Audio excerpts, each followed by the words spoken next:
Denis Sassou Nguesso et Paul Kagame affichent leur unité. Le président congolais a été reçu par son homologue rwandais. Coopération qui s'affine. Il y a un an, les deux hommes signaient une série d'accords. L'un d'eux concédait à des sociétés rwandaises près de 12 000 hectares de terres agricoles congolaises. De quoi faire grincer des dents les ONG. À Kigali, les explications de Clément Diroma.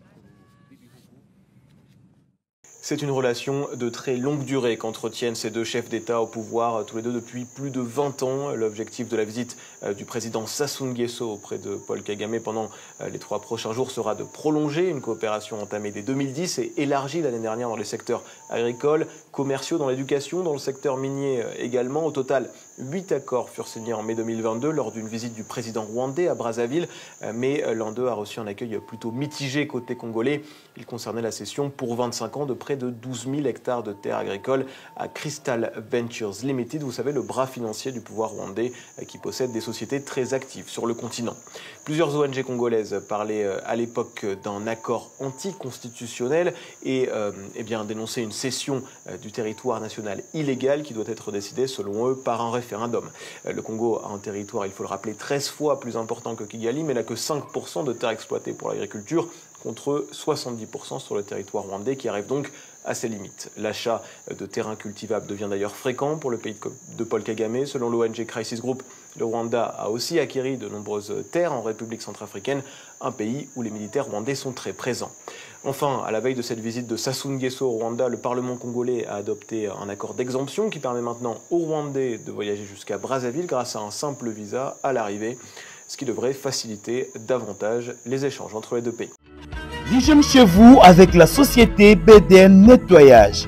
Pour tous vos travaux de nettoyage, immeubles, appartements, bâtiments, bureaux et autres, un service de qualité par des professionnels avec des matériaux aux normes internationales.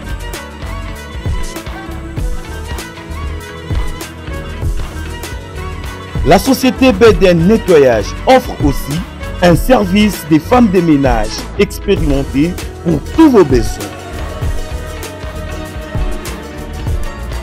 Pour tout contact, plus 33 61 38 86 338, plus 243 97 91 99 381. BDN Nettoyage, le meilleur du nettoyage. BDN, c'est la qualité de notre service.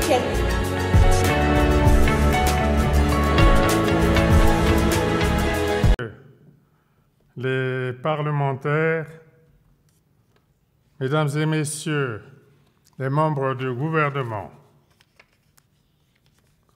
honorables parlementaires,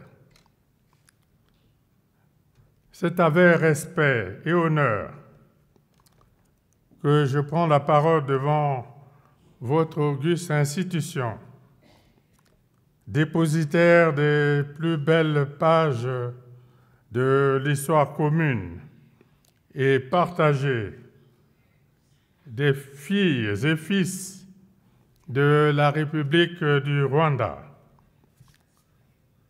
En cela, votre Parlement prend toute sa place au cœur de l'armature institutionnelle de votre pays.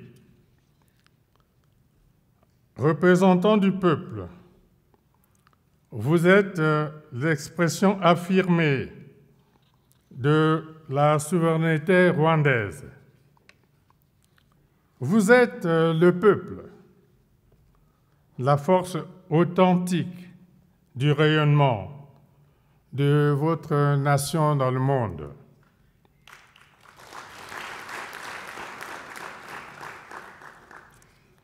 La proximité et l'estime de mes compatriotes pour le peuple rwandais constituent une véritable richesse inscrite au fronton de la fraternité, de l'amitié, de la confiance et de la solidarité.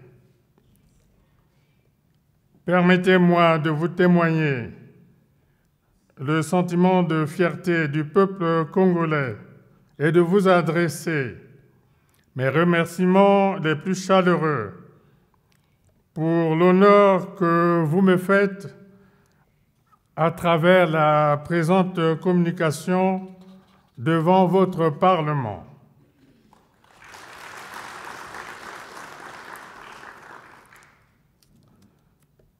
Votre institution, Monsieur le Président du Sénat, Madame la Présidente de l'Assemblée, jouit d'une notoriété exemplaire, justifiée par le dynamisme d'une diplomatie parlementaire menée sous votre leadership.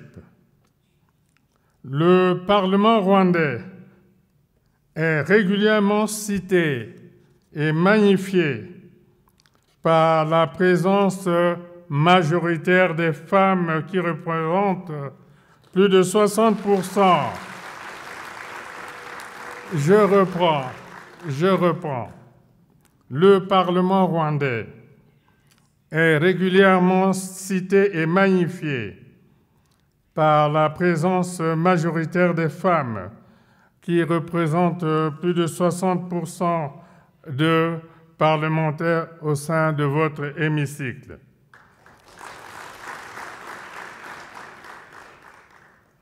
D'aucuns parlent d'une leçon provenant d'Afrique et donnée au monde.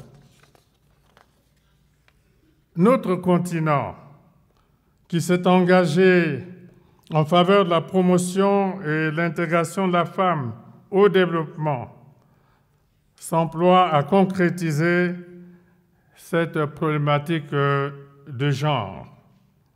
En tout état de cause, la parité homme-femme trouve assurément ici, au Parlement rwandais, l'onction de son auréole. Honorables parlementaires, je suis à ma deuxième visite d'État au Rwanda. Je retrouve aujourd'hui une réelle constance dans la qualité de l'accueil qui m'a été réservé, un accueil fraternel au diapason des liens qui unissent nos deux pays.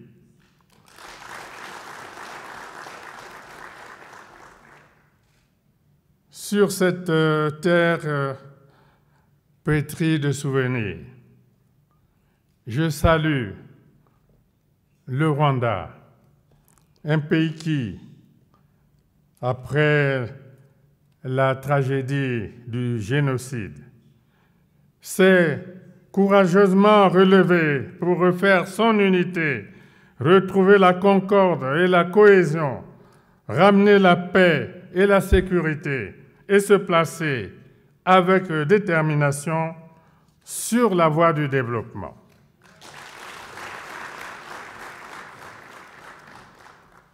À maintes reprises, à l'occasion de nos échanges avec mon frère, le président Kagame, j'ai pu constater que votre parcours exaltant vers le progrès et la modernité se poursuit avec optimisme.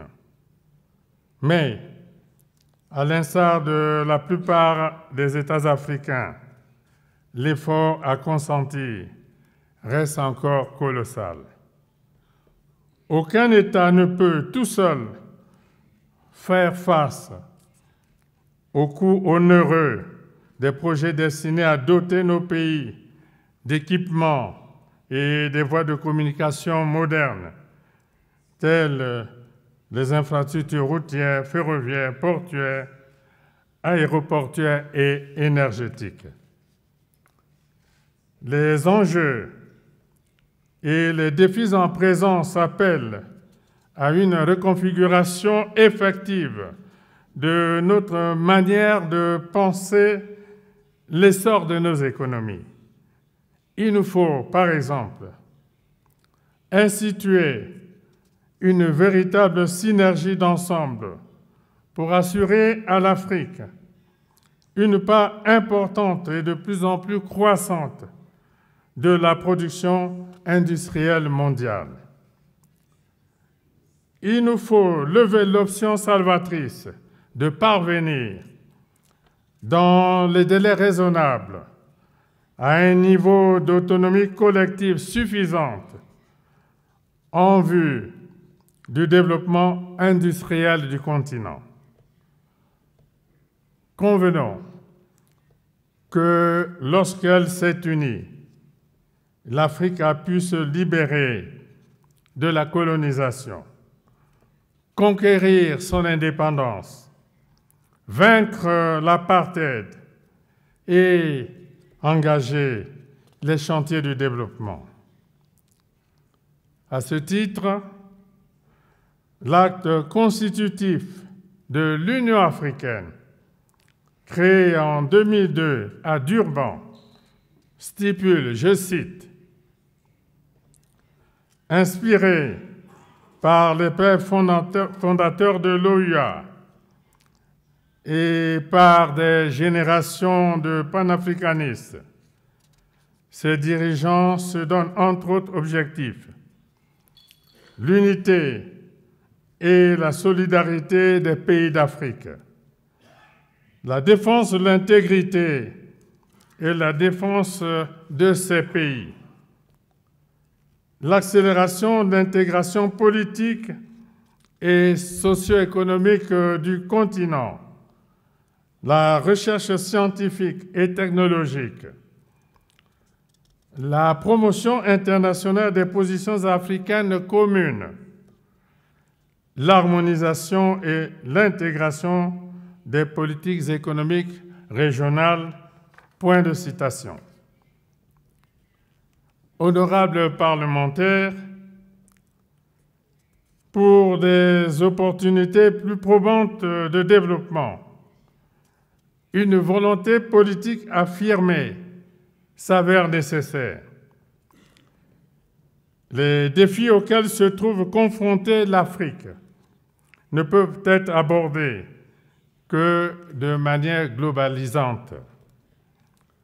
La mise en place d'outils pertinents d'intégration et de partenariat économique régional global, à l'image de la zone de libre-échange continentale africaine, participe de cette option fondamentale pour une Afrique unie, libre et prospère. Cette vision, qui s'est affirmée au fil du temps, consacre encore aujourd'hui la justesse de la pensée des pères fondateurs du panafricanisme. Elle magnifie les découvertes de la science qui, étudiant l'évolution de l'espèce humaine, a formellement établi que l'Australopithèque, premier homme d'un genre éteint, ont bel et bien vécu en Afrique, où ils firent leur apparition. L'Afrique est donc bel et bien le berceau de l'humanité. Plus que jamais, le panafricanisme, qui garde toute son actualité, est un mouvement et une idéologie politique qui promeuvent l'indépendance totale du continent africain et encourage la solidarité entre les pays africains. Le panafricanisme est une vision sociale, économique, culturelle et politique d'émancipation et d'intégration de nos peuples. Aujourd'hui,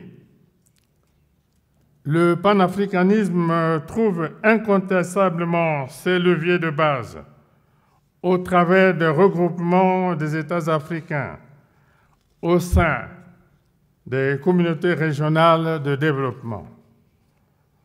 En parallèle, il nous faut aussi revisiter le brassage des peuples d'Afrique au-delà des contingences spécifiques de leur histoire et de leur culture respective. Le vicomte de Mirabeau déclarait pendant la Révolution à l'Assemblée nationale française, je le cite, « L'insouciance, la paresse et l'aversion au travail sont naturelles aux habitants de l'Afrique. Si l'humanité m'ordonne d'améliorer le sort des nègres, la raison me commande de conformer leur esclavage. » Fin de citation. Face à ceux qui continuent de le penser, nous devons, sans détour, leur rappeler que la force de travail des esclaves africains a permis de poser les bases du développement de l'Occident.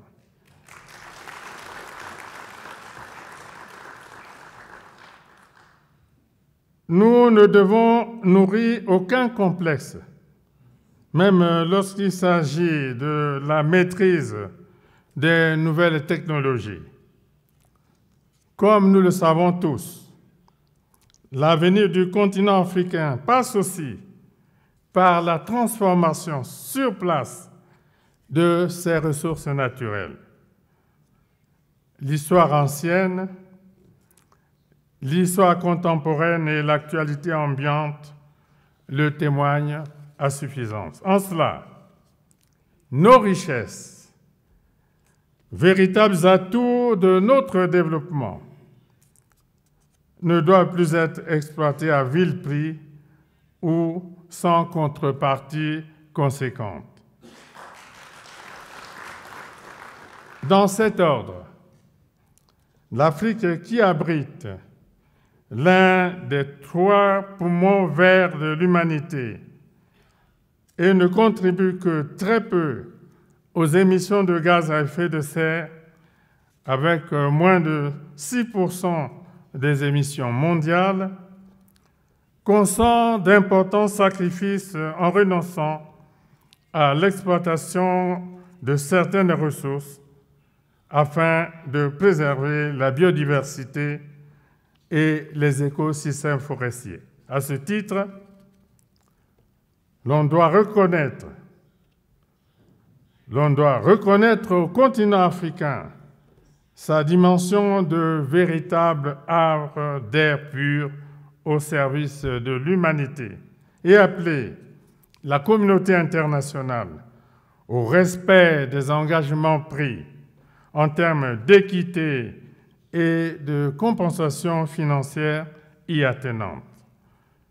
Dans cette optique et pour densifier nos efforts en matière de préservation de l'environnement et de gestion des écosystèmes forestiers, j'ai initié l'organisation du sommet des 3 bassins forestiers tropicaux, Amazonie, Bornéo-Mékong, Congo, qui se tiendra du 26 au 28 octobre 2023 à Brazzaville.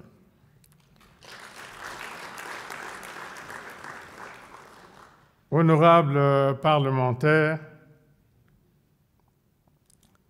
c'est en terre africaine qu'ont été construites les monumentales pyramides, fruit d'une certaine ingéniosité déjà évidente à l'époque des pharaons d'Égypte.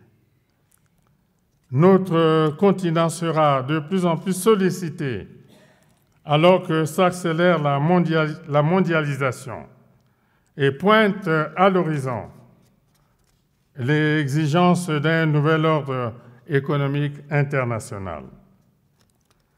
Pour ces échéances futures, l'Afrique dispose d'importantes réserves minières mondiales en termes d'atouts essentiels pour son développement.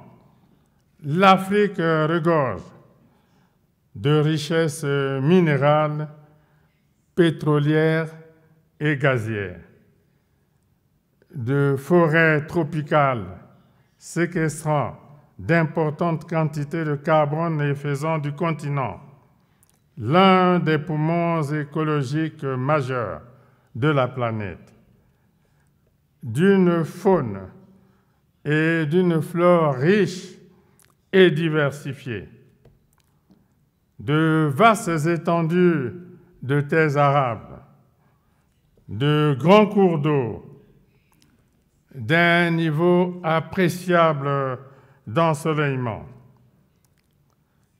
de richesses culturelles, paléontologiques et archéologiques.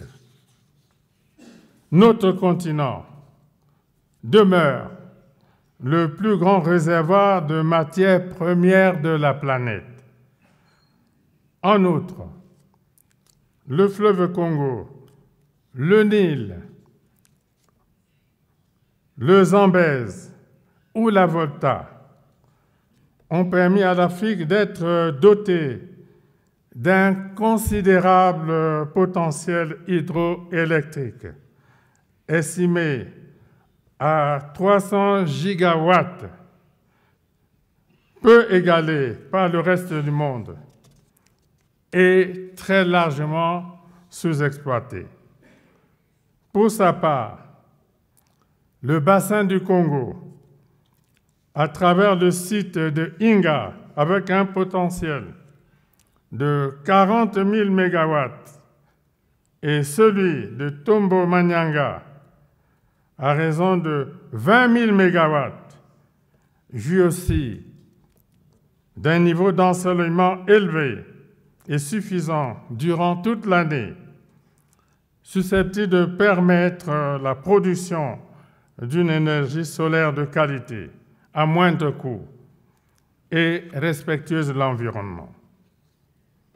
La mise en valeur effective de cet immense potentiel hydroélectrique permettrait à notre continent de devenir l'un des principaux, sinon le plus puissant exportateur d'électricité dans le monde. Développer l'Afrique reste donc à notre portée. Mais il nous faut œuvrer chaque jour à la consolidation de la paix.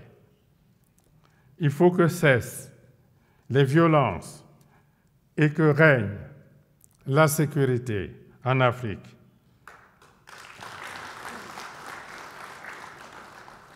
Il n'y a ni salut ni développement sans la paix.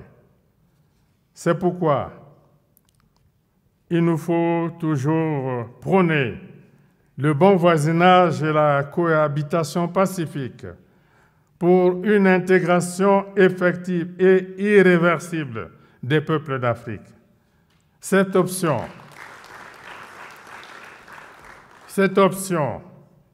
qui défie les frontières, rapproche les peuples et favorise la solidarité et la complémentarité.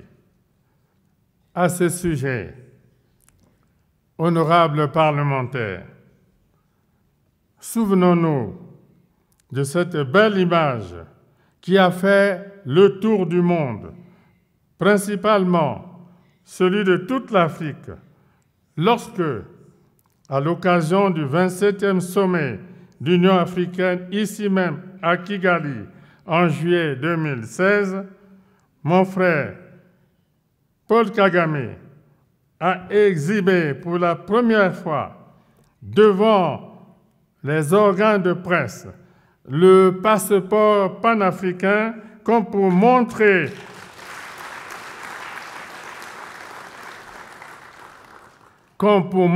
à tous la voie du salut, la voie à suivre.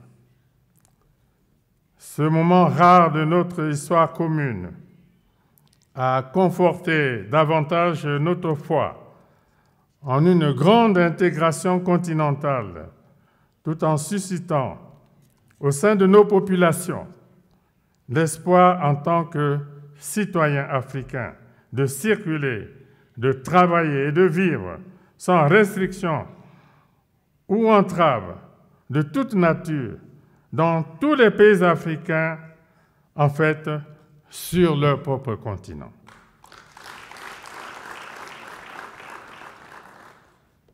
La victoire décisive donc pour l'Afrique est celle du maintien et la restauration de la paix, la promotion du dialogue et la consolidation d'un vivre ensemble mieux structuré, gage d'espérance, d'optimisme et de succès sur le chemin du développement. Honorables parlementaires, depuis l'Antiquité, un questionnement a toujours hanté la plume de nombreux auteurs, même les plus célèbres, à savoir, quelle nouveauté nous vient d'Afrique? La réponse était toujours trouvée par des raccourcis. Pour Aristote, la Libye apportait sans cesse quelque chose d'étrange, dès lors qu'elle abritait toutes sortes d'animaux féroces aux formes étranges. Pour Pline l'Ancien, en Afrique, des bêtes sauvages s'accouplaient entre elles, y compris entre races différentes, en donnant ainsi naissance à des monstres. Pour l'écrivain français Rabelais, l'Afrique était mère de nouveautés étranges et monstrueuses. De nos jours, ce questionnement sur la nouveauté venant d'Afrique est devenu un proverbe qui rappelle que les maux et les difficultés peuvent toujours faire irruption sans crier gare dans notre existence. C'est autant dire aussi qu'il y a encore actuellement dans le monde de nombreuses personnes qui croient que les nouveautés venant d'Afrique sont toujours assimilées aux monstres. Fort heureusement, l'hécatombe annoncée durant la pandémie de Covid-19 ne s'est pas produite en Afrique. La pertinence et l'efficacité des mécanismes de solidarité agissantes ayant apporté un cinglant démenti aux annonces d'apocalypse faites par les prophètes de malheur. Ainsi,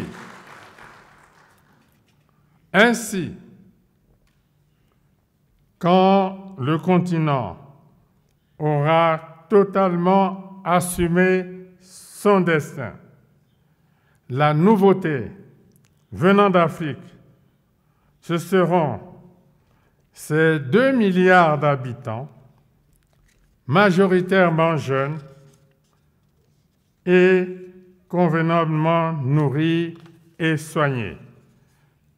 Ce seront ces ressources humaines hautement qualifiées et compétentes, ainsi que ces infrastructures modernes. Donc, ce qui viendra d'Afrique, ce sera la grande fierté individuelle et collective d'être un continent en paix, débarrassé de tragédies récurrentes et résolument tournée vers la modernité, vers le développement. Vive la coopération entre le Congo et le Rwanda. Vive l'Afrique dans la paix et la sécurité. Je vous remercie. Applaudissons beaucoup plus fort son Excellence pour ces belles paroles qu'on vient d'entendre.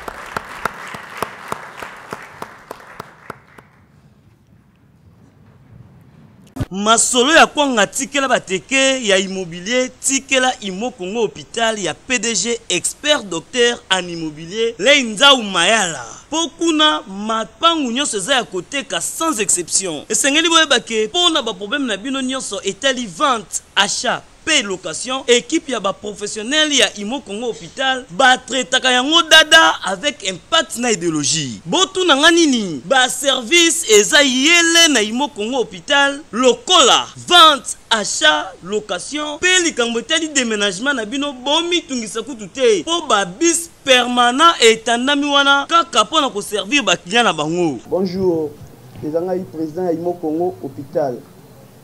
Ben hôpital pour la nini. Donc toute personne ozoluka ndaku ya kofutela to ya kosomba pana biso baza ba maladie en immobilier. Alors nous sommes là pour na traiter cause ba solution.